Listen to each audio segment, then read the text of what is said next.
હવામાન વિભાગે આગાહી કરી છે કે આગામી 7 દિવસ સુધી રાજ્યમાં વરસાદી માહોલ યથાવત રહેશે અને એમાં પણ ઉત્તર ગુજરાતમાં જળબંબાકારની સ્થિતિ થશે તો મધ્ય ગુજરાતમાં પણ મન મૂકીને વરસશે મેઘરાજા, જેને લઈ હાલમાં આગામી 7 દિવસ સુધી વરસાદી માહોલ યથાવત રહેવાની આગાહી કરી છે, કારણ કે સૌરાષ્ટ્ર કચ્છ તરફ એક સાયક્લોનિક સર્ક્યુલેશન બન્યું છે અને એવામાં આજે અરવલ્લી, સાબરકાંઠા, બનાસકાંઠા, મહેસાણા, પાટણ, ગાંધીનગર, અમદાવાદ, સુરેન્દ્રનગર, રાજકોટ, પોરબંદર, જૂનાગઢ, અમરેલી, ભાવનગર, દ્વારકા, ગીર સોમનાથ, બોટાદ, આણંદ, પંચમહાલ, દાહોદ, મહીસાગર, વડોદરા, સુરત, નવસારી અને વલસાડ જિલ્લામાં ભારે વરસાદની આગાહી કરવામાં આવી છે।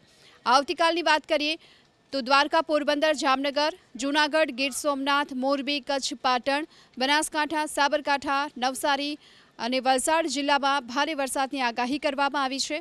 જો કે ગુજરાતમાં અત્યાર સુધીની વાત કરીએ તો 56% વરસાદ સિઝનનો વરસી ચૂક્યો છે।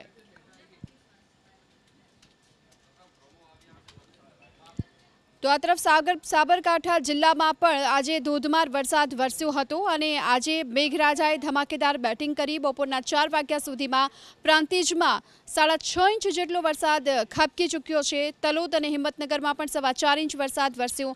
ખેડબ્રહ્મા અને ઈડરમાં 2-2 ઇંચ વરસાદ વરસ્યો છે। હિંમતનગરના હમીરગઢ ગામ પાસેના રેલવે અંડરબ્રિજમાં એક એસટી બસ આખી પાણીમાં ગરકાવ થઈ હતી। આ તરફ હાલ વિજાપુર, વિસનગર, ખેરાલુ અને વડનગરમાં પણ મુશળધાર વરસાદ વરસ્યો હતો, જ્યારે કે વિસનગર અને મહેસાણામાં 6 ઇંચ વરસાદ વરસ્યો, વિજાપુરમાં 5 ઇંચ, જોટાળામાં 4 ઇંચ અને વડનગર, ઊંઝામાં 3-3 ઇંચ વરસાદ ખાબક્યો છે। બેચરાજીમાં પણ 2.5 ઇંચ વરસાદ વરસી ચૂક્યો છે અને આ તરફ માર્ગો પર જાણે કે હાલ નદી વહેતી હોય એ પ્રકારના દ્રશ્યો પણ જોવા મળી રહ્યા છે। મોઢેરા ચોકડીથી દિવ્યાસણ તરફનો રસ્તો જે હાલ જળબંબાકાર થયો છે, પાણી ભરાતા વાહનો બંધ પડી ગયા। તો આ તરફ મહેસાણા શહેરનું ગોપીનાળુ અને ભમરિયા નાળુ પણ હાલ પાણીમાં ગરકાવ જોવા મળ્યું હતું, જેને લઈ વાહન ચાલકોની મુશ્કેલી વધી।